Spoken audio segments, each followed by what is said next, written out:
member of WildGamesProductions.com and D20Radio.com.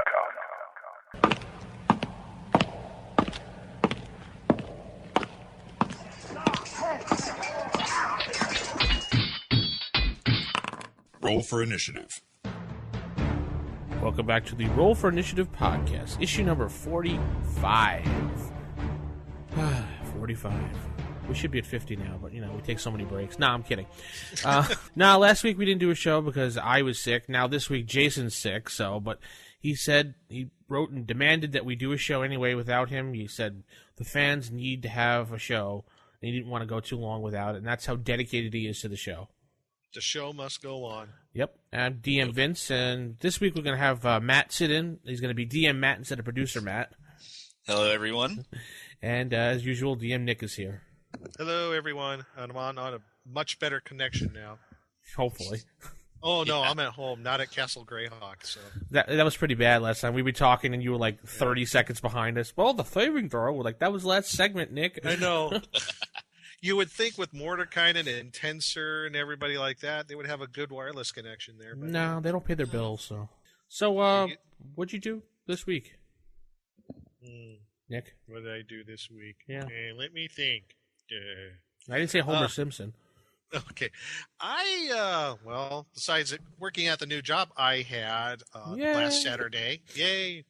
Last Saturday we had our monthly Hackmaster game. Sweet. And had a new player. And he's like 15. He lives down the street from us. He was playing AD&D First Edition with us too. And that was his family I talked about earlier, how his folks and his sister and everybody, we all sat down, kind of did an AD&D session. And I talked about with him, I do this monthly Hackmaster game, and he's like, oh, that sounds kind of cool. When do you guys get together? And so he joined us for that game, and couldn't really tell if he had a good time at first because he just kind of sat there. Yeah. And was very quiet and very reserved. But afterwards, I understood from him he was kind of taking everything in and just kind of, absorbing it all, how everybody was. Younger kid, somewhat shy, I can understand. But I also told him that there are other people his age there. So we got about almost half the group is around 15, 16. Awesome. Which is pretty good. Yeah. So right after the game, after we got done, which was like at 2:00 in the morning. Right. We go out to the car. I'm driving him home and everything. He goes, not even before we left, get in the car. He goes, do you have a player's handbook? I'm like, yeah, because I would like to read it. I want to know if I can get more of the books and stuff. I'm like, cool. And he wants to get more. He wants to get try to get some of the AD&D stuff I can lend him too. Yeah. So, Amazon, you can get it pretty cheap right now too. Yeah, and I got some extra copies he can borrow too. He can have my special KKK Nazi one that I bought and threw in the garbage. Well, I got 3 copies of the player's handbook and all the other stuff. So that was really cool. Yeah. No, we didn't see that marking on the book when we sold it to you. Yeah, sure. Yeah, but it was just really cool that he's been looking for something to do, something that was into his interests, and he just didn't. I guess he just didn't know where to go. He just didn't know he didn't know what direction to go to. It's hard, starting later on. I think so nowadays. Yeah. Because it's so much more to where you have to. There's no really game stores to speak of anymore. Not as many as there used to be. No, they're going. And unless you hear it from somebody else who's been in it for a while, sometimes you're kind of in the dark about it. But yeah, when I was a kid, we had Waterloo, the hobby store Waterloo, and we used to go in there, and I could just BS with the guy for hours on end to talk about whatever game was coming out, and he would, advise me what to do and this and that. But yeah, there was like 4 game stores where I grew up. There was Dragon's Lair, there was Star Realm, which was my old stomping grounds, which I went to, and then there was this place called Ground Zero Hobbies or Ground Zero Comic Books and Hobbies, and there was wow, I think it was Hobbytown USA also carried some stuff. Look at you. But nowadays, it's very hard, but I'm kind of glad I got him in there. I talked about conventions and everything with him. It was really cool. Yeah, here in Cincinnati, we're actually kind of lucky because we actually have multiple gaming stores, and we even have some comic book shops that do gaming as well. Yeah. We actually have the Yada Quest, which actually won Goodman Games Game Store of the Year last year, so we're kind of fortunate in that. We actually have My name a is decent gaming community. Check it out. My name is Matt, and I have a cool gaming community. Yeah. Nice. Cincinnati's the place to be here. I know. I'm gonna Big move. jerk. We're just 10 years behind everyone else, so that's all. 10 years behind us and 5 years ahead of UK. Exactly. So, what did you do this past week, Matt? Well, both of my gaming groups were canceled, unfortunately. One was due to a basement flood where we gamed. No gaming books were harmed. He carefully removed each one with the tender, loving care they deserved, which when you Thanks, see St. Cuthbert. Yes. Uh-oh. And when you see how much stuff he has in that basement, it actually resembles a gaming store. It's kind of impressive, really. And then that is a group we rotate game systems. We just finished a Pathfinder, and I'm going to start running a Marvel Superheroes campaign. Ooh, fun. Ooh. Yep. And then my Star Wars Saga edition is on hiatus till after Easter because 3 of the people are involved in an Easter production that they're doing rehearsals for on Monday nights, which is our gaming night. So, Yeah, that's awesome, dude. Marvel Yeah. Superheroes. Glenn of the Save or Die podcast just picked me up the Ultimate Powers book for Marvel. oh, nice. You know, you can find all that stuff online Yeah. just for free. Yeah, I know. There's There's a one website, site that has everything. everything. I'm like, Yes. if It's I all- ever run a Supers game, that's the one I like to do. I'm Is no it- Champions guru, that's for darn sure. Is it legal to put that up there? I'm not even sure. Yes, they never picked up the license for that mechanic for the old face rip system. But doesn't it revert back to Marvel then? No. Apparently the copy or not. I guess the copyright did lapse. All right. Well, for just in case, we're not going to put up a link because Right. I don't want to get We in won't. trouble. Yeah, Just- we won't. Here's share your that. hint. Just Google it. You'll find it. It's very easy Yeah, to find. Right, Google it or it's whatever. not difficult to find. Yeah, I actually picked up a copy of the Deluxe City campaign set for Marvel, and it is amazing. Yeah, I got all the books now, and finally the Ultimate Powers book, which is such a pain to find. Yeah, and then when you do find it, it's very expensive. Yeah. Yeah. He found it for $8 at Half Price Books. Oh, nice. Nice. I actually picked up a copy of Against the Giants for $5 at Half Price Books. So I was Wow. happy with that. Nice. And then I picked up a couple second edition Ravenloft box sets, some of the Wow. expansion box sets, and the city sites that has Waterdeep. Mhm. The 10 maps of Waterdeep. I picked that up for like $8. Oh wow. That's awesome. Yes, that's the other thing of having a good gaming community. You end up with very good stuff at Half Price Yeah. Books. Yeah, it's true. So what did I do other than being sick Yeah. for a complete week because I had the flu? What, I spent- gaming stuff. Yes, I did do gaming stuff. I actually reopened my blog in the last couple of weeks. So the evilgm.com is my blog. Ooh.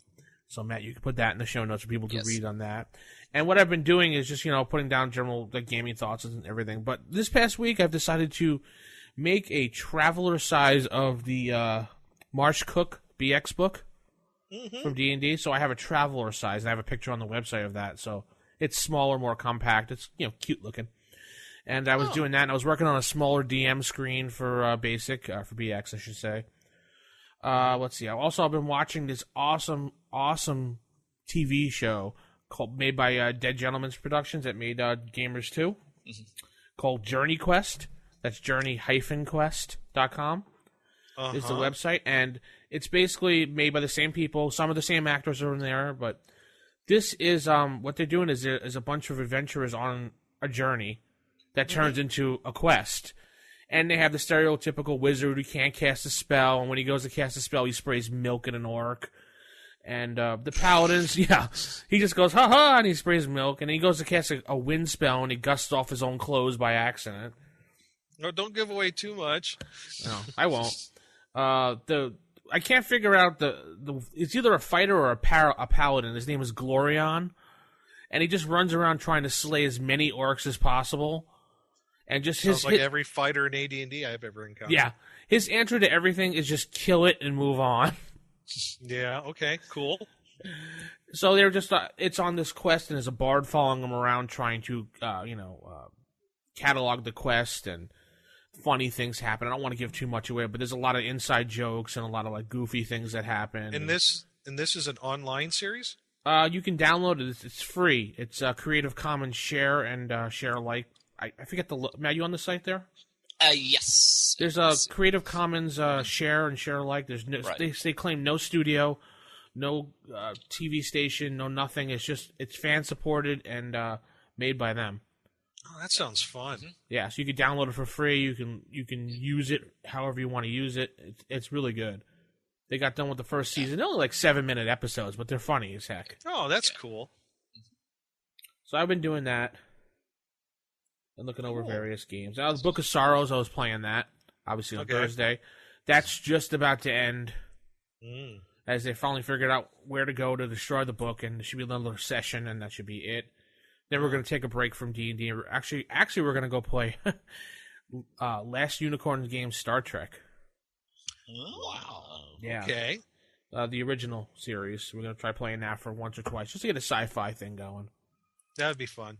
Yeah. Sometimes you need a change of pace. Yeah, and then we're going to jump back to D&D. Yeah.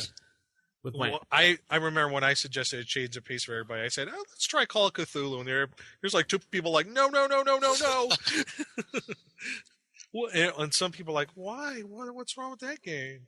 Oh, yes, and I've been watching Todd and the Pure Book of Evil, which is Todd and the Pure Book of Evil. It's a Canadian show. It's Todd and the PureBookOfEvil.com. It broadcasts on Canadian TV, and basically what there is this book, the Pure Book of Evil, inside this high school. It's called Crowley High School, but they call it Crowley High School. Mm-hmm. Okay. And the Book of Evil, I really can't say what the Book of Evil is made of because it's something that's not G-rated, but you'll figure it out. And the book basically goes from student to student in this high school, giving them whatever they want, and bad things happen. And Todd has to, and his group of friends have to try to stop it. It's like Buffy the Vampire Slayer / Saved by the Bell. Oh my God. Oh. It's like really so corny that you can't stop watching it. Yeah. It's like, And you imagine wouldn't- Screech with the Necronomicon. Yeah, Did I just make a bad image? yeah. And the best part of the whole thing is Jason Mewes is in it as the janitor, Oh my God. Wow. the philosophical janitor that gives them advice every once in a while. Nice. Yeah, it's a good show. You can't believe it because there's a lot of cursing in it, so be careful if kids are around. And I can't believe they allowed on Canadian TV all the cursing they do. It's Canada, Yeah, our largest state. America's hat. So that's what they call it, America's hat. So Nick, do we have any stars this week? Yeah, before we go down to any other roads, we have one star this week, actually a little over a week ago, from Super Nintendo Chalmers. And he gives us 5 stars. Super Nintendo Chalmers, yes. And he gives us 5 stars, and it says awesome. And he says, I highly recommend this podcast to anybody who has played any of the various editions of D&D. Very entertaining and informative. The clean format allows you to enjoy it in the office or at home with the family without worry. It is also good for explaining the evils of 4th edition. The edition that shall be named. Oh, darn it, I just said it. It's like saying Hastur. Oh, darn it, I just said it again. I said Hastur. So, I said it again. Someone taped Nick's mouth shut. Anyway, thanks for Super Nintendo Chalmers. I love that name. Yes. For the review. Keep the reviews coming, and we'll read them as they show up. The more reviews you get, the higher we get pushed up on iTunes. I don't know if they're still going by that philosophy. They were, but Who knows? we Just like send in your reviews. reviews. We like Yes. saying them. Yeah, we read all the reviews, even if it's not 5 stars. So, just so people get an idea of what we're like. That's right. So Gen Con this year, just a brief thing. I put my 2 games in. I'll be running at Gen Con for Dead Game Society. They're both BX D&D games, so you can look for them at Gen Con. Looks like for me, I will be going to Origins more than likely. Yay. So I'll keep everybody posted on that and find out what's going on for any old school gaming. I know I'm going to be playing some Call of Cthulhu. I'm going to be some first edition AD&D will be there. I haven't seen a schedule yet. I don't even think they have it posted yet. I don't know if they really have a schedule for games at Icons. I think it's more of you go and you just play games. Oh, not Icons, but Origins. Oh, I'm sorry, Origins. Sorry. Yeah, Origins is in Columbus at the end of June. Yeah. What was I thinking Icons? I don't know. Yeah, Yeah, it's the 22nd, I believe, is Origins. Starts June 22nd. Yeah, that's the and con it right goes before Gen through Con. that Sunday. The Gen Con pre-con. Yep. Yeah, I'll be at Origins probably up Saturday driving up from Cincinnati, and then I'll be at Gen Con. Actually, I'll be in Indy the Wednesday before the con even starts, since there's like a full day's worth of events, free events going on, put on by some of the gaming groups in Indianapolis. So, Well, we'll have to. I'm there for Origins. We'll have to hook up there with all my other friends. They'll be there. definitely. Since Go out. at last year's Origins, we had that chance meeting in a hallway anyway. So Yes, that's true. when I was wearing That's the right, that RFI was shirt. you. Yes. That's right. That was you. Oh my God, that's how strange. Yes. Oh, I Funny know. how that all works out. I know. Yeah. You know, One of the people in my one- group Yeah. said that they saw someone wearing an RFI shirt up at the Massachusetts Con or Maine Con. I can't think of cool. it. Total Con, it was called. He saw the person, but he didn't have a chance to run up to him and find out who it was. So. You were saying, Well, Nick? I know one thing that we can do is either at Origins or Gen Con, which I highly recommend for anybody. One of the things that you should probably check out if you haven't is my friends at Kenzer and Company. They do the Oh, okay. Knights of the Dinner Table live reading. Yes, they do that. Yes. And anybody who ever read Knights of the Dinner Table, you've got to go to the live reader in either one of those cons. It is a hoot.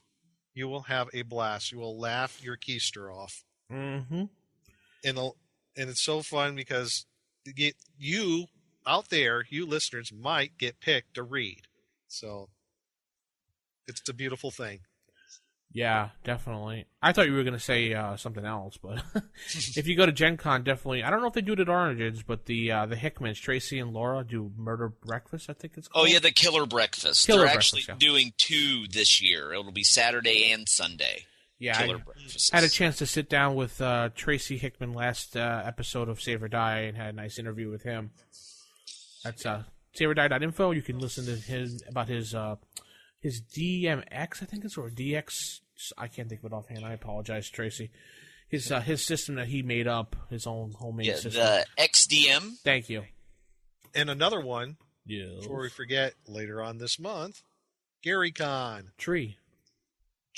Yes. Yes. No, not Gary Con March Tree. 20 Gary Con 3. Well, yes. GaryCon, March 25th through 27th. So a lot of good stuff going on there. Whew. Jason should be going to that. You can meet him there. Yeah. He'll be wearing We got- his RFI shirt.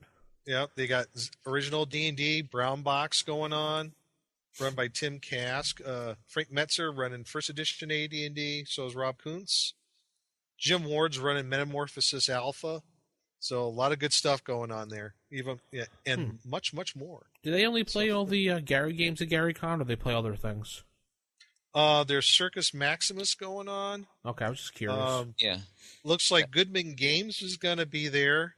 Joseph Goodman's running his new system, Dungeon Crawl Classics. They'll be doing a couple of adventures there. That guy's And everywhere. I've heard a lot of good buzz about this. The people who've semi-play tested it at the cons heard some really good stuff about this new system. He's everywhere, that Goodman guy. Yeah, I know. He's like all over the map. I know. So, yeah, a lot of good stuff going on. Well, that was a long news segment there. There's a lot of news going on. Yeah. Yeah. We've been gone for 2 weeks. A lot of things to go over. I don't know. I blame you, Matt. It's your fault. Yes. Let's edit the sage advice. Sage advice. So, sage advice this week. No singing, don't worry. Sage- Nick sang. You sang because Jason's not here, so he can't beat you up. We have no voicemails this week, but I'm pulling up. I have a couple emails here. Alex Schroeder writes into us asking us to comment about the one-page dungeon contest that's happening again this year. Oh, every who's year doing that? I forget. I don't know who the sponsor of that is. He just wrote it into us here from his name. So, Matt will put it up in the show notes. It's a campaignwiki.org/wiki/dungeon-map/1_page_dungeon_contest_2011. Don't worry about writing that down. Complicated than that. Yeah. And you can go there for more details, and it'll give you all the links. So if you want to join in that, you can get some prizes, get your stuff printed from that. Let's see here. We got one from Giovanni. He says, "Hey, you guys. I just started listening to your podcast. Very interesting. I'm a fan of old D&D, so your podcast has been very entertaining. Thank you. I just wanted to say hi from Tokyo. We are a small group of gamers, and we are going to play AD&D pretty soon. Since a good part of us likes old D&D. I also heard that Jason has been to Japan, so I thought it'd be nice to say hello from here. He wants to know this. Also, as a relative newbie to AD&D 1E, I would like to know how you calculate PX for monsters compared to the red box D&D. Probably meant XP. Yeah, probably.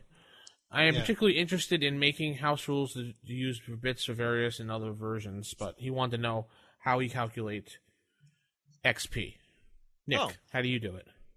Well, there is rules in the DMG for that in the first edition Dungeon Master's Guide, and I am furiously flipping through the books here, and I'm trying to remember what page it's on. There's a matrix for it. It basically depends on the hit dice of the monster. You look in there. Yeah. In fact, here's the page 85. You look up the hit dice of the monster, and there are some extraneous things that could modify the experience points. Yeah. Let's say a 3 hit dice monster. Basic XP value is 60. 4 extra hit XP per hit point. If it has special abilities, that would be things like 4 more attacks per round, missile discharges, armor class 0 lower, special attacks like blood drain, hug, crush, special defenses, high intelligence, spells. You get additional 25 experience points. Exceptional abilities would be like level drain, paralysis, poison. It's all listed here. Mm-hmm. And you'll get additional 65 experience points with that. So, depending on what the creature is, you just go by what it is in the monster manual. Total up, its hit dice. Does it have any special abilities and exceptional abilities? You add that to the XP total, and there you go. Yeah, you could do that method directly by the book, or you could just give like a general XP at the end of the adventure for everybody. No, we are all by the book here. No, we're not. No, we're definitely not. Definitely not. Yeah, my group, we actually, in any game system we play, do not even bother with XP. We kind of just play it by feel. Balderdash. Yes, I know. It's like we'll go every 2 or 3 sessions and be like, okay, now it's time to level up. Or we had a major encounter or had a major accomplishment. Then we'll be like, okay, it's time to level up. And that's how we do it. You don't use experience points? What are you, a communist? Pretty much, yes. I did. Yes. Yes, our by the book person is not here today, so I gotta do XP by the book because I'm gonna make those people earn it. I just give general XP based upon how they played in the game. I mean, if they defeated like a giant demon, we're gonna give them the XP for that. But generally, I'll just I'll give round numbers, and I hate giving like 121 hit experience points. Like, come on. Make them earn every little XP they can. 0.25. Earn for it. Okay. Well, there you go. Look in the book, and you'll find the way to do it. Yep. This next one comes from Scott. He said he's new to the show. Welcome. I really like what you are doing. Thank you. I recently got back into old school AD&D, and RFI is really titillating my interest. I bought the iPhone app to support the show. Thank you very much. We appreciate it. Any support You helps. actually bought an iPhone just to get the app? No, I bought the iPhone app to support the show. Oh, I was like, wow, that's dedication. I don't think anybody's that dedicated, Nick. He says, I would like to see the actual play Quest for the Book of Sorrows added to the app. Also an enjoyable presentation. Thank you. Thanks for the great work, Scott. I don't think we can add that to the app. Can we, Matt? I don't think so, because the actual plays would have to be hosted by Libsyn to be automatically included in the app. We might be able to come up with a workaround, but no guarantees on that. Yeah, you can't pull feeds on that thing yet, right? Right. I don't believe you can. I'll look into it to see if there might be something we could come up with, but it's You can kind still of listen through the iTunes on the iPhone app anyway. right. So, Yeah, that's true. Yeah, I guess he just wanted it so when he puts the button, he could just pick whatever he wanted. Yeah. Okay, the next one comes from Mark. First, I really enjoyed the show. I was just listening to the part in episode 43 about how to mechanically do a chase or race. As a edition that shall not be named player, I recently did a race that took place in the city as a skill challenge. What's a skill challenge? Oh, anyway.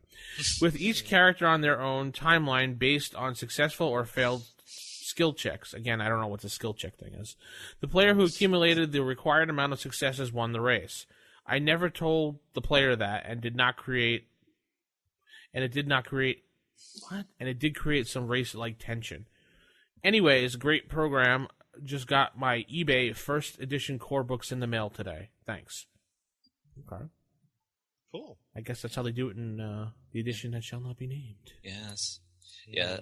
Yeah, me and my gaming group, we actually played Aces and Eights, the Kenzer and Company Western game. Ooh, Yeah. And the chase rules in it were rather unique. You actually used a deck of playing cards. Yeah. And depending on what you flipped is whether you had an obstacle or it was our group didn't like it. It was kind of clunky, but we also had the same issue with their combat system as well, considering we would spend an entire gaming session with one gunfight that in game time lasted maybe 3 minutes. It's a very crunchy system. I Yeah. like it, but if it's your first time doing it, it can be a bit daunting. Yeah, that's pretty much what we ran into. And then we had an instance where someone basically fell down a well, and we could not find falling damage in the core book. Didn't exist. D6. Yeah. Yep, that's kind of what we did. Make it up. Yeah. Look it up. 1d20. Yep. Little Jimmy fell down a well? Timmy, laughing. The next one, our next letter comes from, I love this, razzing the self-proclaimed leader of the Halfling Union. Well, the Halfling Union gave us that certificate allowing us into the Halfling Union, so now our self-proclaimed leader is emailing us. His topic is lawful evil. I was wondering, how does a lawful evil person act? Why does he have to be evil? Why can't he just be good, but his day job sometimes requires him to kill people? Example, like the person who pulls the switch at an execution, or a Marine sniper that shoots people in the time of war. Please let me know what your thoughts are on this. All right. One, you can't use real-world analogies. It doesn't work. I'm sorry. You can't classify a guy who pulls the switch for an execution or a Marine sniper as lawful evil. That just isn't how it works. I'm sorry, but I hate it when you get into these alignment questions. Oh, it's a bugaboo, man. I'm telling you. Just go by what it is in the book. That's all I'm saying. I usually play lawful evil is, and he sticks within the laws to figure out what evil act he can do. He just twists everything around. Right. Sure. Yeah. He's a real-life rules lawyer. He's a real-life lawyer is what it is. Yeah. I guess so. Okay. And, But go ahead. I just one of those things when everybody in general, when they get into these alignment questions, and I've been on quite a few forums that when they talk about this sort of stuff, someone likes to make a real world analogy, and it just does not work that way. Yeah, and don't do this on the first edition forums at Dragon's Foot. Oh, God, no. Yeah, no. There needs to be a neutral ground for first edition that people don't like scream at other people. Yeah. Some people really get screamy in that forum. Mm-hmm. Hit the caps lock and go crazy. And the last email comes from the Angry Monk. Just discovered your wonderful podcast. I enjoy it immensely. You have inspired me to stay away from the newer versions of D&D and return to my original books and modules to relive the glory. I am trying to catch up on the podcast, so I don't know if you've dealt with this issue yet. I know Jason is a stickler for the rules, and so I can already guess his response, but here it goes. I strongly dislike the Vancian magic system. Jason's right now looking around in his house. Is someone talking about me? It just doesn't fit my notion of what a magic user is. Besides, it makes magic users too boring and lame to use at low levels. I've been looking around for a good mana spell point system that fits nicely into AD&D world, that doesn't make higher level magic users fireball casting machine guns. Do you wise sages? Wait, I'm looking for a wise sage. Nick, do you see one? Not at this moment. No. Okay. You wise sages have any advice for me? Thank you, and I really enjoy the show. Shannon, the Angry Monk. Vince, any ideas for a point system for? No, I don't know. I've never used it. I just go what's in the book. Yeah, I do too. yeah, They are kind of boring. Is right. I mean, yeah. Well, here's one thing I've done, and I think we talked about this in a previous show not too long ago, about optional rules and house rules. And one of the things I've done is take, at least for magic users, how clerics get a bonus for wisdom, I give magic users bonus spells based on intelligence. And that helps a little bit, that they won't seem so lame, But other than that, I can't really think of a good point system that you kind of graft on to what they have for AD&D. Yeah. What about you, Matt? I know the Palladium Fantasy uses a point system. I've never had a chance to actually play it, though. Mm-hmm. But I can only imagine that it's probably rather overly mechanical, just knowing how other Palladium systems play. Yeah, like Riss. Yeah, Riss or TMNT or Ninjas and Super Spies. But Teenage Mutant Ninja Turtles. But yeah, I really don't see how you would have a really good point system to add to AD&D without really overhauling how wizards gain spells, or how a cleric would gain his spells. You would have to basically overhaul the entire class to make it work right. Well, Palladium Fantasy is at least a start. At least get a look at it, I suppose. Right. You can go through that book and find, okay, well, this spell is kind of like this AD&D spell, and and try to work around that. But I don't think it would go all that well. Doesn't Steve Jackson's games have something like that? The GURPS? I don't know. May. Let's see here as I pull GURPS Basic off the shelf here. Matt really does have a book. Yeah. One of the few books I don't own is GURPS. Yeah, I don't GURPS. Surprisingly, I do have Fudge. Remember that system? Oh my gosh, yeah. Yeah. I've heard stories. Yes, it's an interesting system, that's all I'll say. Isn't that weird diceless system? Yeah, it's kind of. Yeah, the Amber is the diceless. Amber Diceless, yeah. Yeah. Well, I was reliving while Matt's looking that up, I was reliving my glory as I picked up a Teenage Mutant Ninja Turtles book, the role-playing game. It was like $5. I was like, yeah! I actually have the complete set of the TMNT books. Wow. Really? Yeah, I've managed to get them all. Because most of them are, other than the Turtles-specific ones, they're all still in print. Yeah. I know After the Bomb was a hard one to get by, isn't it? Yeah. Yeah, they actually now, instead of calling it TMNT, they just call it After the Bomb. So it has the base rules with all the After the Bomb supplement included without the TMNT intellectual property. So they're still producing it. Oh, okay. Interesting. I still wanted the Turtles one, so meh. Okay. Yeah, let's see here.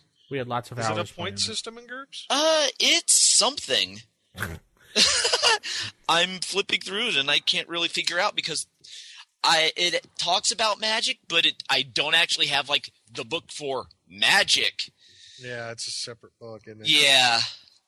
It looks like it may be point based from what I can gather because it went on into how to create magic items in the magic section as opposed to casting spells.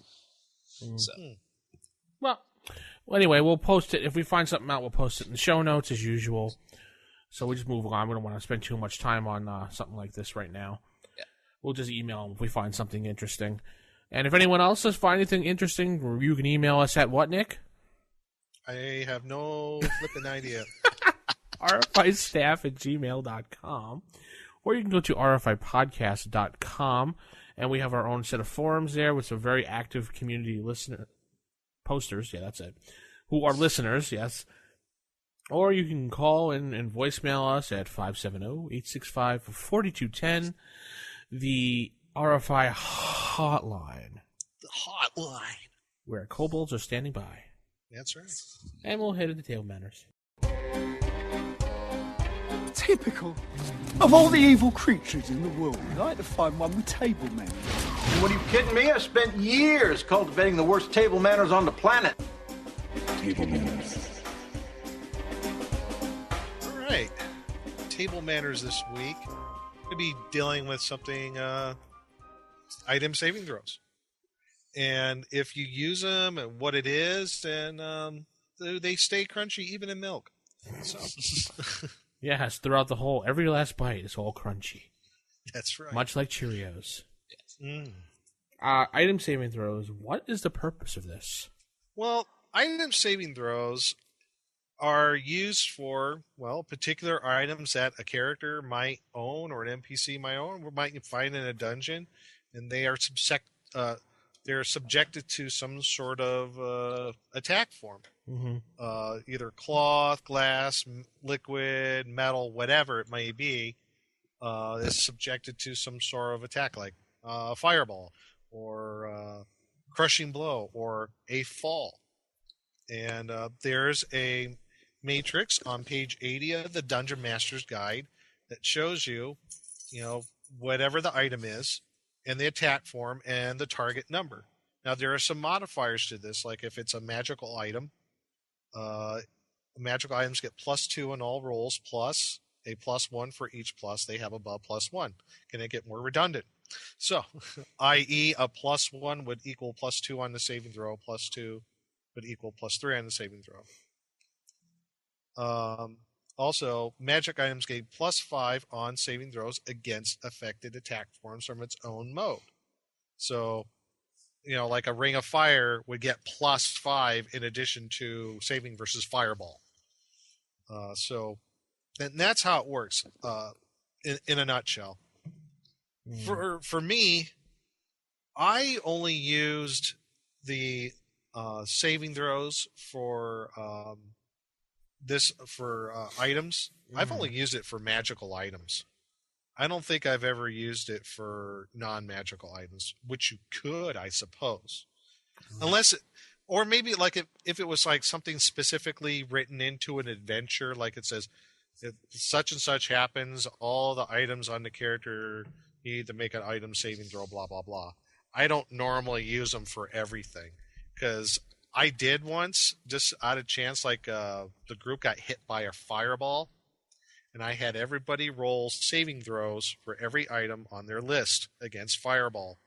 It took forever. So I don't recommend doing that. I just use the general saving throw for the person, for that. That would have been a good idea. I could have used that in my campaign. I just never thought about using item saving throws. I mean, I'd use them against magical items, maybe.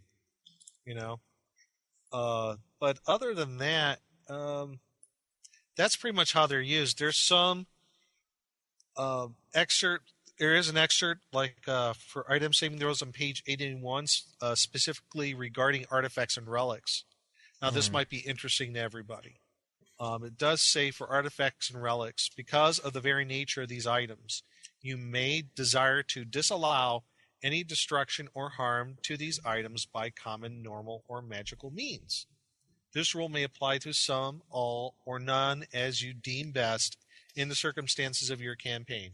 You might, for example, decide that such items have an additional +3 on their saving throw dice, and that certain obvious potent items are subject to harm only from other artifacts and relics, or attacks by gods or similarly powerful beings.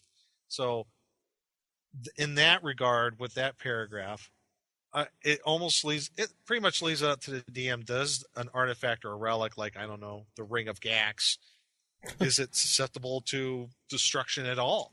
It's really up to the DM. So, I think that's an important little thing to add in there.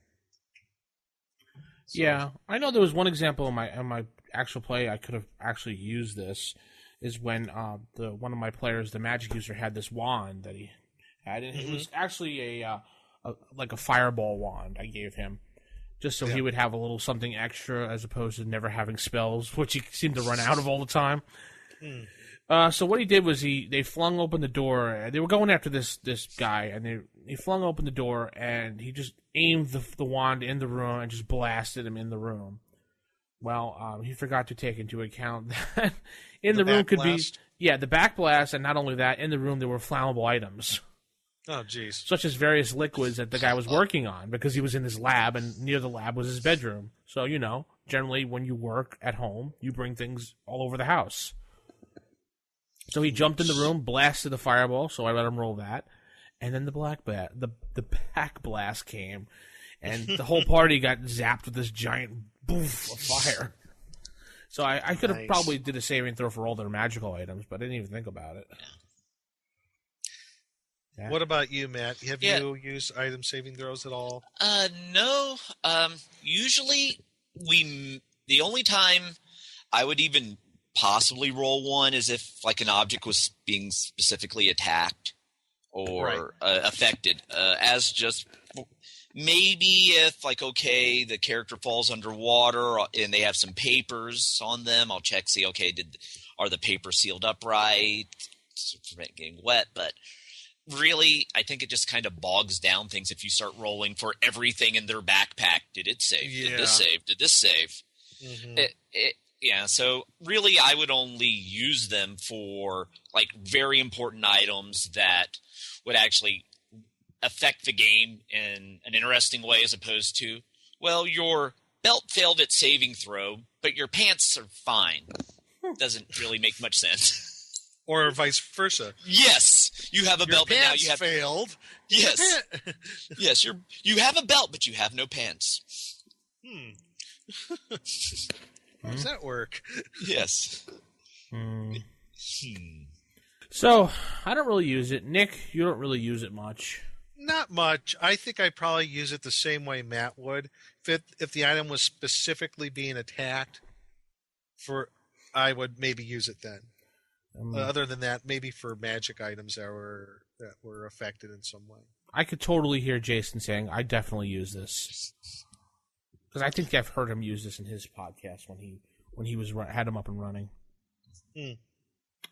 So that's table manners. Item saving throws on various items. How would you use it? You can give us an email or give us a voicemail. We'd like to hear what you do, or how you do it, and if you do it, in which way you do it. So let's hit into game mechanics. Let's keep it clean. Okay, that was nothing wrong with that. I was just getting groovy on the mic. Let's go into game mechanics. You think I'm mad? Perhaps I am. What are you, a wizard, a genius? Darn. A perfectly good brain wasted. Game mechanics. And now we are in game mechanics. If you would turn to your page 69 in your DMG, we'll be discussing the number of opponents per figure. This is something that actually harkens back to the days of chainmail and hex grids. Mm-hmm. Yep. And basically it just restricts the number of adjacent enemies you can have surrounding you. Yeah. So it's pretty simple, actually. Yeah, it is. You pretty much refer to the chart you can use, depending on what type of chart table battle mat you're using. Hex, I don't know. They both look like hexes. What's the other one? It's a hex, just depending on it's rotated. Yeah. Whether if you want the flat edge to be your front or if you want the point to be your front. I guess it depends how the mini was crafted. Yeah. Huh. Basically, one version has a front arc of 3 hexes. The other version has a front arc of 2. Yeah, that's why I was kind of confused how they what they were doing. It just really has to do with miniature orientation, and then there's also it shows the version if you use squares, which I've never actually seen a miniature where the front of a square base is the actual point. Yeah, I've never seen that either. Do they even make them like that? The only way I can't think of a miniature like that. Yeah, I can't think of one either. Yeah, but they have that grid listed in the book as well, in case you have some oddball miniature. So basically, go ahead, Matt. I'm sorry.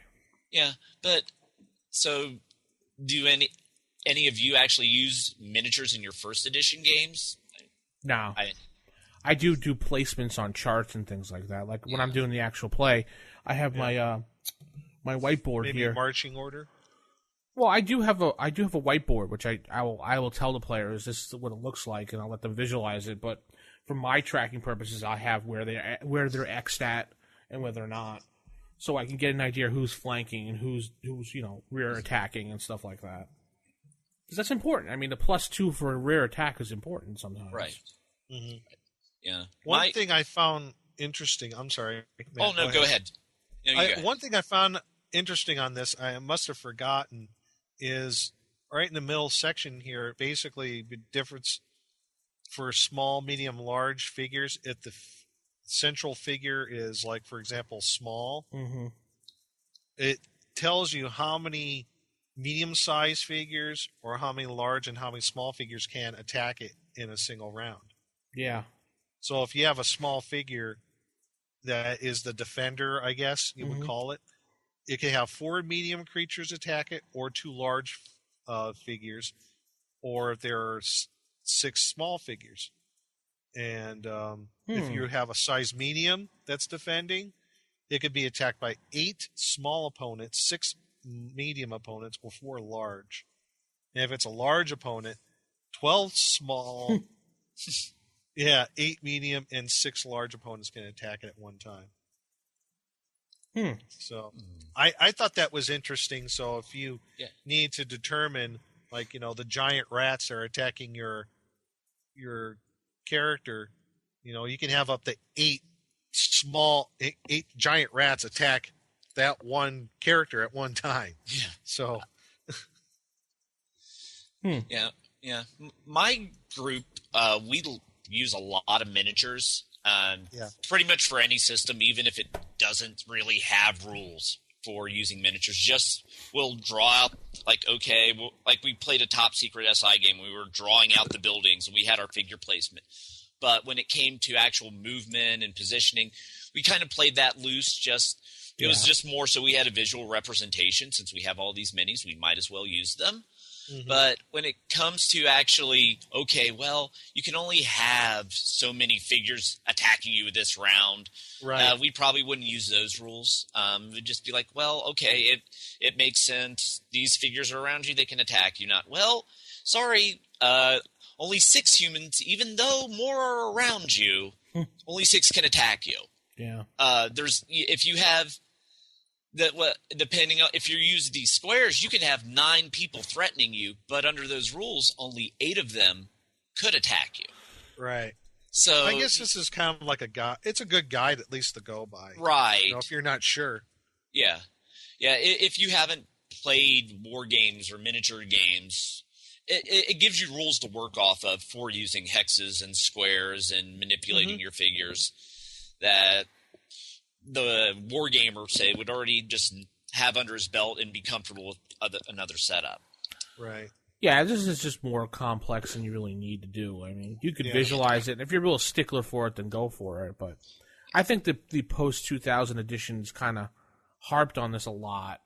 Yeah. Yes, and they made it very simple, but they've really, really harped on using figures and where placement is. And Right. The combat became very tactical. Yeah. In the 2000s.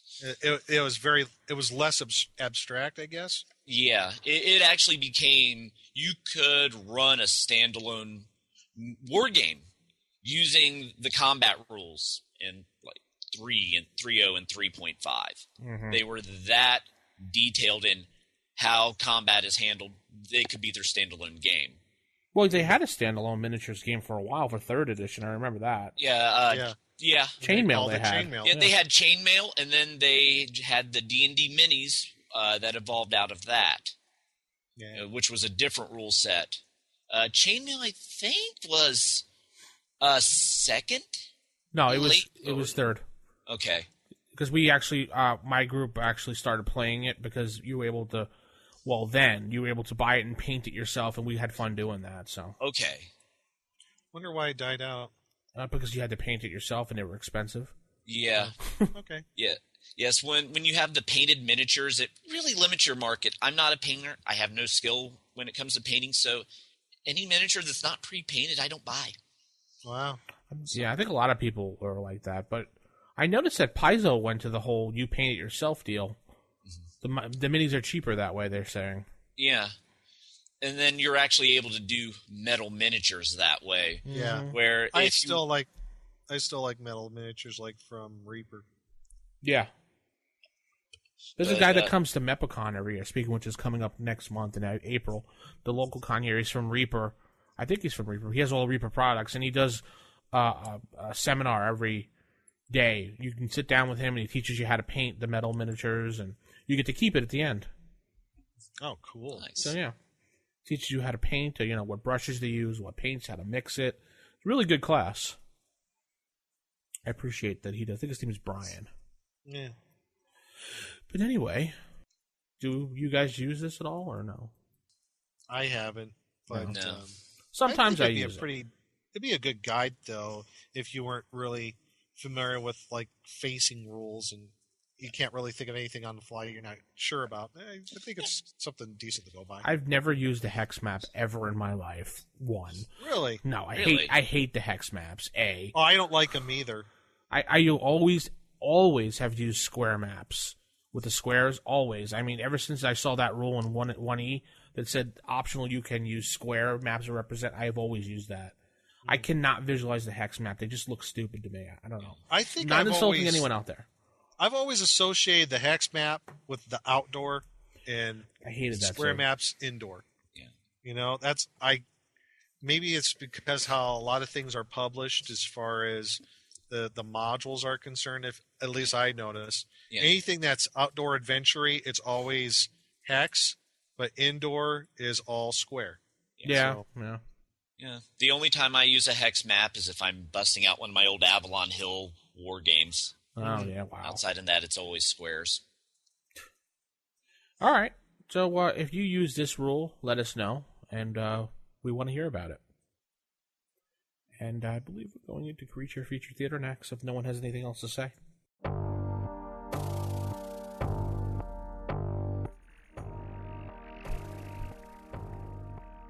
Creature Feature Theater. So the Creature Feature Theater for this week. We have a Meanlock.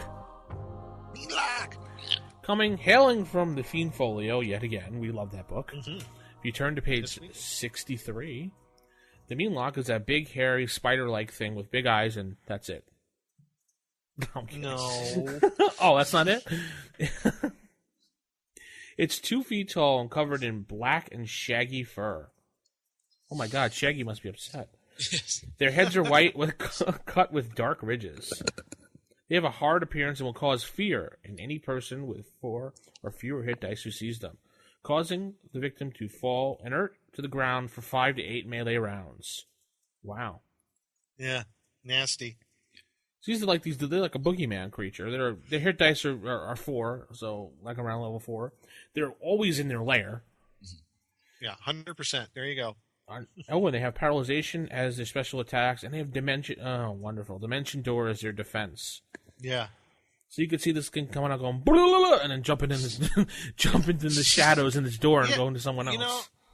when I was reading the description on this guy, I got the impression, like you said, he's kind of like a boogeyman. He's something out of the nightmares. Yeah. You know? Yeah. He's just very creepy, especially when you get into beyond where you're trying to get into things, Lair. Yeah. When a group of them tries to track you and mark you. Yes. That part got really creepy. So if they know that you're trying to invade their lair, or if you run away, and a group of them, or at least one of them's gonna, I guess, climb out of its lair and track you around. So how can you say one? Yeah. How about the telepathic messages they send you? Yeah, that's the thing. That's the thing about that is they'll track you and mark you, and then they'll send, I guess, psychedelic, disturbing messages to your brain telepathically. You know what I think this would be perfect equivalent of? Freddy. Yeah. Yeah. It's almost a Freddy Krueger kind of thing, Yeah. but they're only 2 feet tall. Well, yeah, but still, I mean, you would think of he messes with your mind. He tries to scare you. He talks to you while you're awake. And then when you start seeing things out of the corner of your eye, will not attack you until you rest. Yeah. And it says, what is it? That your strength, dexterity, intelligence, and wisdom will be reduced temporarily by 1 point each for every hour harassed. Yeah, cumulative. Yes. So you could effectively go into a coma if you don't get some rest from this thing. I mean, that's a pretty nasty little guy here. Yeah. So, I mean, I haven't used them. I mean, but Vince, how would you use these guys, or have you used them? I wish I found this creature when my party was in the dark woods, because this would have been a perfect creature to sneak up on them in the middle of the night when they're sleeping, because there's like an 80% chance that they could surprise even on a watchful guard, it says. Yeah. So these things can sneak up, scratch at the trees and make little noises here and there, and the person looking around, what was that? You look in there, there's nothing there. And these creatures come out, they scare. Yeah, number appearing 3 to 5, so they can, a small group of them can cause some trouble. Yeah, but unfortunately, they're you have to find them in the lair. So I mean, you could make the lair in the woods, right? But it seems like the description's saying they're in tunnels and caves, or someplace light really can't get to. I don't know how I would use these, because that percentage and lair kind of bothers me. You don't have to, like anything, you don't have to go by that. Right. Yeah. I would almost like to use these as, I don't know, just like in a dark woods kind of area, or I don't know, some sort of pit in the dungeon where they might live, some abandoned part of the dungeon. I don't know. Yeah, I could. The way I'm envisioning, I'm thinking using them. They're having the sealed lair. This is for the group that loves to search for everything, tries to loot everything. So you have that sealed lair, and they're like, "Ooh, that's sealed off. We need to get into that." And then it's a mean lock. Then that'll teach them, don't always open everything you find. Right. Yeah, I got my groups like that too. It's like their standard procedure is toss the room. Yes. And then they will not leave any stone unturned. Yes. Yeah, that's a good idea, using this for keeping those people on their toes. They like to, trash the room after, try to find everything. Guess what? Yeah. Sometimes you don't want to find everything. This kind of reminds me of the movie Puppet Master. You can have the evil wizard using these little creatures that he created in the lab at night to go out and torture the victims inside his house if they're in there looting around. Idea. Wow. Or the Ghoulies. Remember that movie? Oh my God. The evil stupid wizard who finds the satanic book and summons these creatures that come out of the water fountains and stuff. And the toilet. Yeah, the toilet. Yeah, the toilet one. Nice. That was hilarious. You just made them B grade. Thanks a lot. B grade monsters. Sorry, everybody. I love the B horrors. In fact, that was on HBO the other day, so I was watching it. That's why I remembered it. Wow, you actually sat down and watched it. Amazing. Because I was like, oh, this is so cool, this movie, and yet it's so lame at the same time, so I had to watch it. So bad it's good? Yes. So bad it's good. So I guess tell us how you use it, and we'll listen. We will? No, we won't. Oh, okay. Dragon Sword, let's head into that next.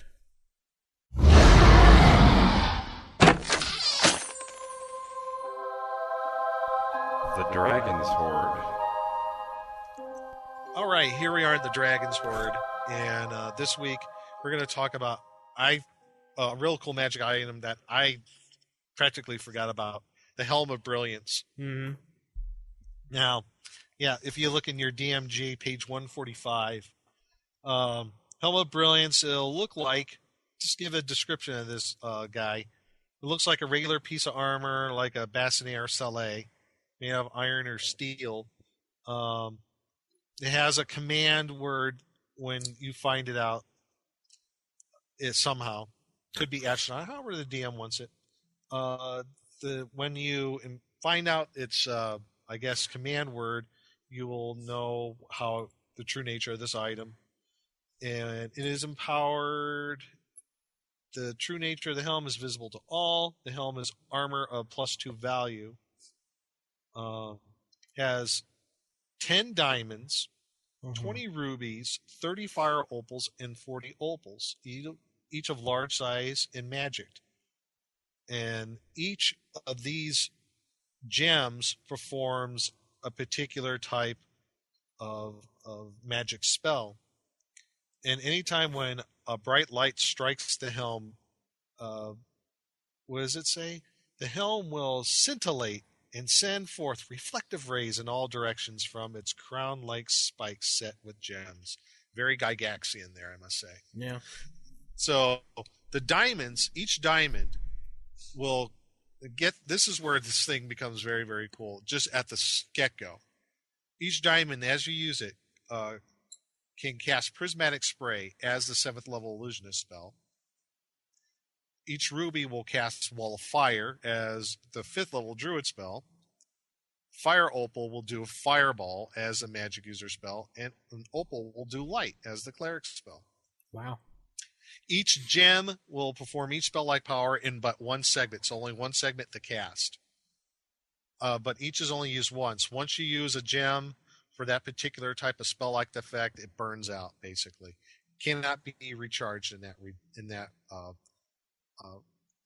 effect. So you can't replace a ruby or a fire opal or what have you. Once it's used, it's gone.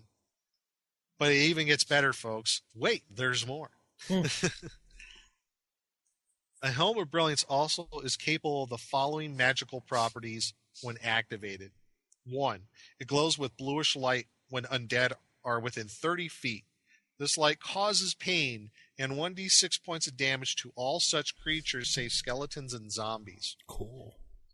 Which is kind of weird. So skeletons and zombies aren't affected by the bluish light, but a ghoul, ghast, wights, vampires, and liches are affected by it, which is kind of strange.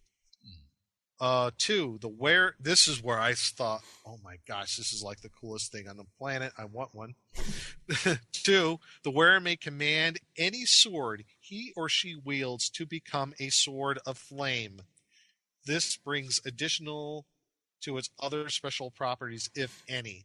1 round of time is required to affect this fire. So even if you had a magical sword, like a giant slayer, it will also become a sword of flame. That's awesome. Yeah. That's what I said. And we all know as young kids and teens that we always wanted a flaming sword because of, all the cartoons we watched. Yeah, there you go. Then 3, the wearer may produce flame just as if she were a 5th level druid. And 4, the wearer is protected just as if a double strength fire resistance ring were worn. But this protection cannot be augmented by further magical means. So, yeah, I like that sword power myself. So it's safe to say first level characters wouldn't have this. No. I think they would. Now there's a few caveats to this. Like I said, once the jewels have lost their magic, the helm loses all of its powers. The gems turn to worthless powder when this occurs. Removing a jewel destroys the gem. They may not be They may not be remagicked. If for any reason the wearer fails to make his or her saving throw versus a magical fire attack, he or she must attempt another saving throw for the helmet without magical additions. There goes your item saving throw. Yeah. Matrices we talked about earlier. Mm-hmm. If this is failed, the remaining gems on the helm will all overload and detonate, causing in multiple whatever effects the gems would normally have. Nice. Ooh. So, this is the type of item, if you're going like against a red dragon, I don't know, or if hit by a fireball, and you miss your save, and this Mama Jama's on your head, you better hope that your magic item makes the save. Or everybody in the room or the whole dungeon's just going to get leveled. Yeah. So, 30 fireballs simultaneously. Yeah. And walls of fire and prismatic space, sprays and lights just all going off like flash bulbs. It'd be quite the light show, though, from afar. Yes, it would. Yes. I can't think of a way really to use this other than a questing item, but I don't see why you would be questing for this, really. I don't know. A Helm of Brilliance is... I just like it for its sword function. That is just amazing. Yeah. In itself. The helm in itself is worth 2,500 XP. Oh. So, not that much, surprisingly, for what it does.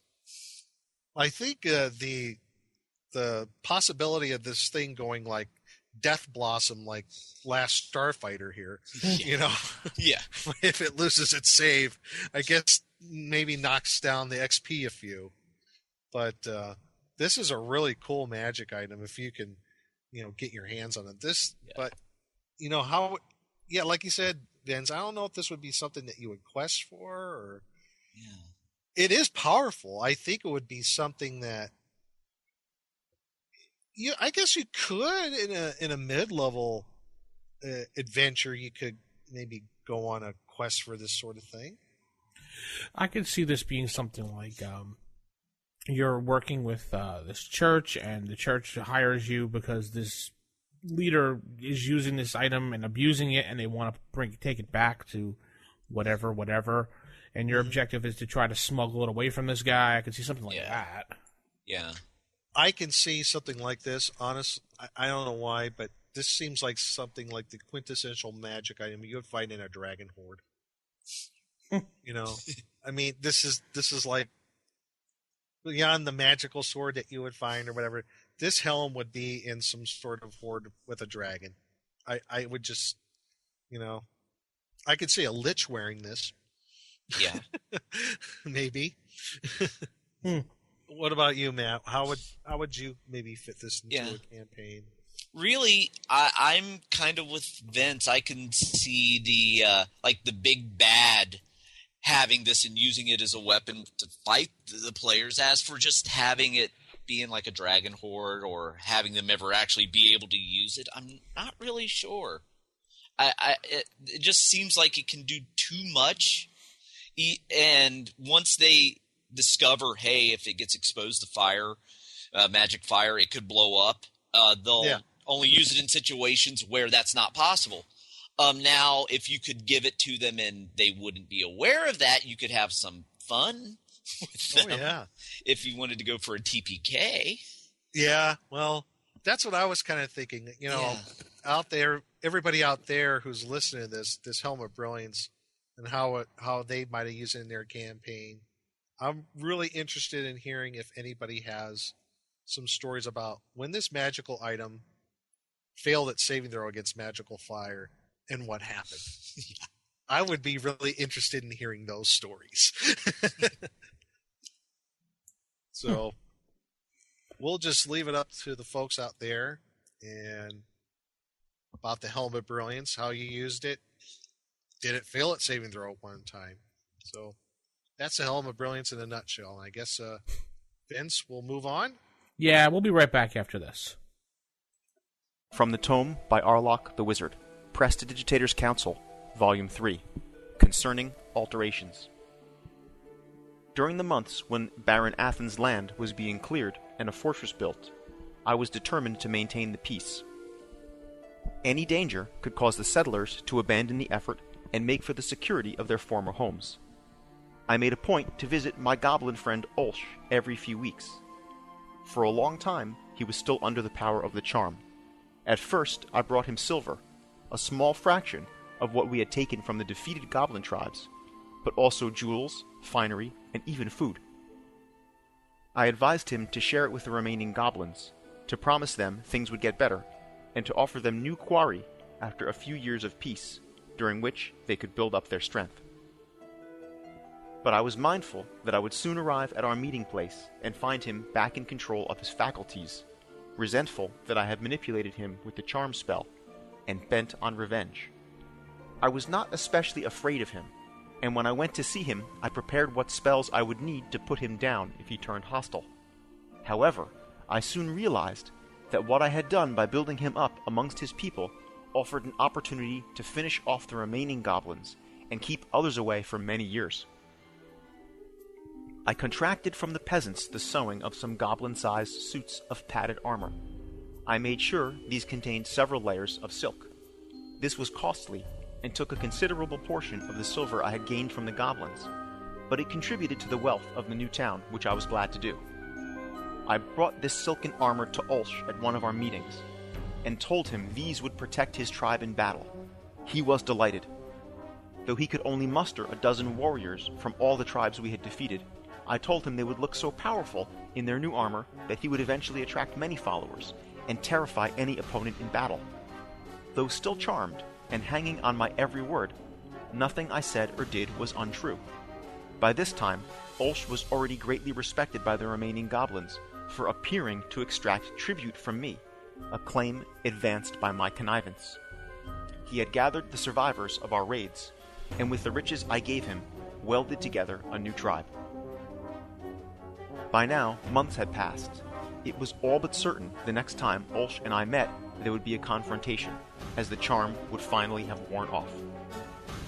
I had arranged to meet him in a place well suited for a goblin ambush, with a rise on either side for his new followers to hide behind. Sure enough, he took the bait. I brought my fighting men with me. As Ulsh approached, decked out in the jewels and finery I had given him, his eyes betrayed malice, but I still feigned friendship. I left my companions behind at the most dangerous point between the two rises and approached Ulsh. As soon as a gap opened between me and my friends, Ulsh shouted to his concealed host. 6 goblins mounted each rise, and they were in fact magnificent in their silken armor. All 12 of them charged downhill, 6 on a side, thinking to catch the fighting men between them and make a slaughter. Goblins never fight without the advantage, either of surprise or numbers. They cannot resist the attack when they have both. Now I sprung my trap. I wheeled about to face one of the 2 groups of 6 goblins. I touched my thumbs together, fanned out my fingers, and cast the spell Burning Hands. This spell is of the school of magic called Alterations, and it has the effect of projecting a fan of flames and igniting all flammable things within its range. In itself, it is not especially deadly. It would not have stopped 6 charging goblins for more than a few moments. But of course, they were wearing highly flammable armor. Silk is particularly useful in this regard. Half the goblin force was now writhing on the ground, screaming in their death throes from agonizing burns. The other 6, moments before having been sure of victory, tried to retreat back up the rise. My companions fell upon them, and indeed there was a great slaughter, though not the one the goblins had intended. Now consider how few spells the new magic user can muster on any given day. A great mistake often is made to overly husband spells, missing decisive opportunities. Remember that the display of powerful magic can instill fear and break the morale of an enemy.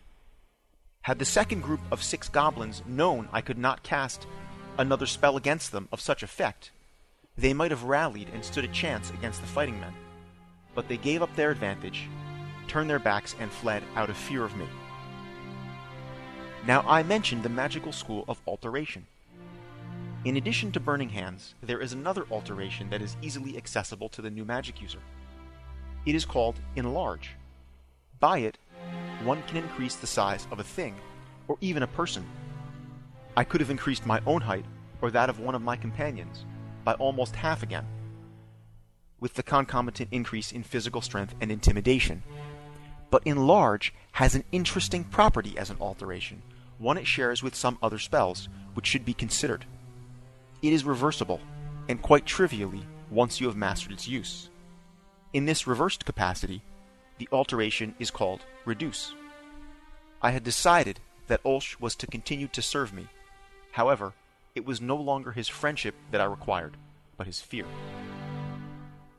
Before he could make an escape, I cast Reduce on Ulsh. There was the risk that he would resist the spell, but all I would have lost at this point was his further services, as he was much too terrified to be a threat. Fortunately, it worked. In moments, he had shrunk to perhaps 2/3 his normal size. Terror-stricken, he tried to run, but with his shortened stride I caught up to him easily. I held him fast and forced him to watch as the tribe he had built with my help was cut to pieces. I beat and abused him, telling him that Arlok the Elf was diabolical and powerful, that I could make him or any goblin my slave, or shrink them down as I had done to him and make them a tiny race, despised by all. I dragged him back to my victorious companions, and they made game of him, batting him about in a circle with the flat of their swords. He cried out to me for mercy, but I taunted him for his faithlessness. I threatened to leave him forever in his shrunken state. Soon he collapsed, a gibbering little heap, exhausted and utterly defeated. Now I stripped him of the valuables I had gifted him over the months of our friendship. I dragged him back toward the mouth of the nearest cave, threw him down on the ground, and kicked him through the entrance of the cave into the darkness. I tossed one thing at his feet, a ring with a gem inlaid which I had given him early on, with which he had been much taken. I said to him, "You have this to remember me by, little fiend. I gave you my friendship, and you could have kept it and ruled over your people. But look at you now. All you have is your story. Tell every goblin what you have seen.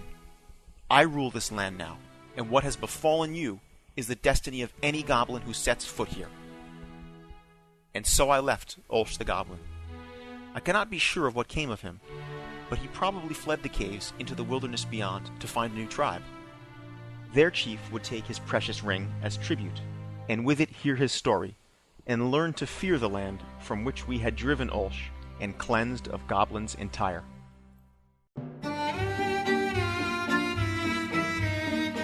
So that's going to end the show this week, folks. Hope you've enjoyed it. Hope you've enjoyed the audio segments we provide each week and more to come. I know people are asking for Thane on a regular basis. I don't know what's going on with that as far as the actors. Matt, you have any insight on that one? We're working on it. There's still a few things that need to be worked out before we're able to start deciphering the Thane scrolls again. And we might get some Blackstone's vaults out there. Maybe some of the more newer adventures out there have some reviews. Ravenloft. You're Anyway. very quiet over there, Vince. What are you adding? I'm hinting to Blackstone, who's listening now, to do the Ravenloft module, which I've been saying for 20-something episodes. Yes, Ravenloft. Maybe we'll save that for around Halloween. Yeah. Boo.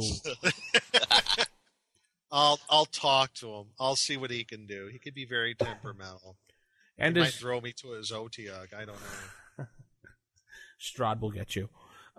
Anyway, I'd just like to say also visit d20radio.com for all their fine programming and RPG podcasts and literary podcasts. And I'd like to say a sad goodbye to the the Power Source. I was just reading their message, Matt, because you told me about it before the show. Yes, he is shutting down permanently, it looks like, because he has other things in life that are getting in the way of podcasting.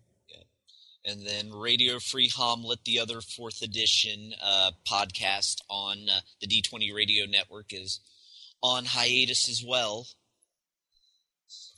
So between RFI and Save or Die, we're the only D&D podcast left on the network there. Yes. Because we're that cool. That's right. We're dedicated. We're committed. And we should be committed. Yes. Oh, that didn't come out right. No. Should we be committed? You should be. Oh, okay. Well, keep it original, keep it old school, and good night, everybody. Night, everyone. Good night.